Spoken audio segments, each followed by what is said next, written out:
Assalamualaikum warahmatullahi wabarakatuh. Teman-teman sahabat Bisnisku Channel, terima kasih sudah berkunjung ke channel ini.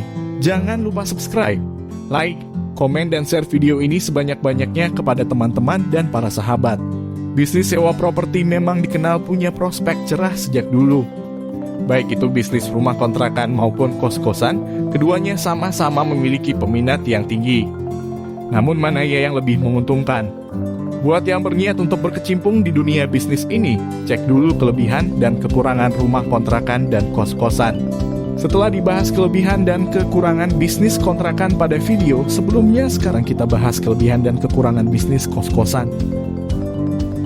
Kelebihan bisnis kos-kosan. Pertama, permintaan yang tinggi jika lokasi strategis.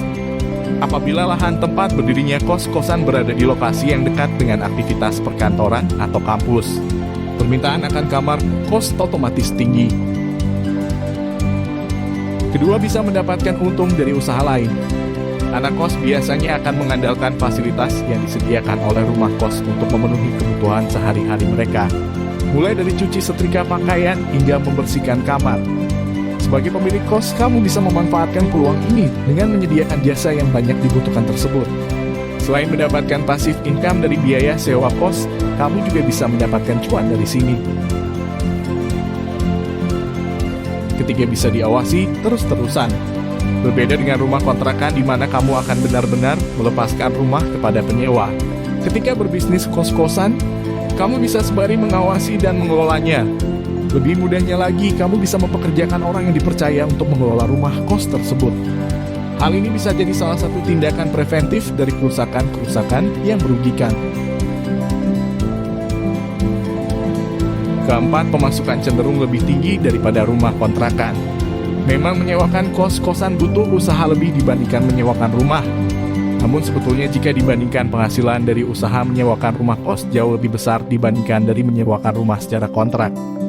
Apalagi jika rumah kos disertai deretan fasilitas berkelas bagi para penghuni. Nilai jual otomatis bisa semakin tinggi. Kekurangan bisnis kos-kosan. Pertama, harus rutin menarik uang sewa setiap bulan. Umumnya biaya sewa kos dibayarkan setiap bulan. Hal ini tentunya akan jadi PR untuk pemberi sewa karena harus menagih dan mengecek pembayaran tiap penyewa satu persatu. Belum lagi jika ada penyewa yang bandel dan sering telat bayar.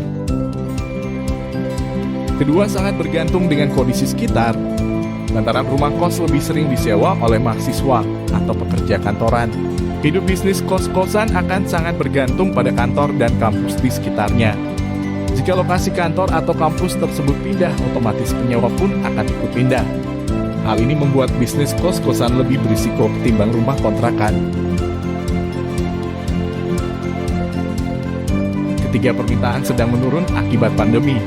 Lain halnya dengan rumah kontrakan yang masih banyak dicari pasangan yang baru menikah atau keluarga kecil, kos-kosan justru sedang banyak ditinggalkan akibat pandemi.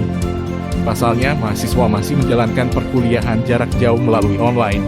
Begitu juga dengan karyawan yang mulai banyak diminta untuk work from home.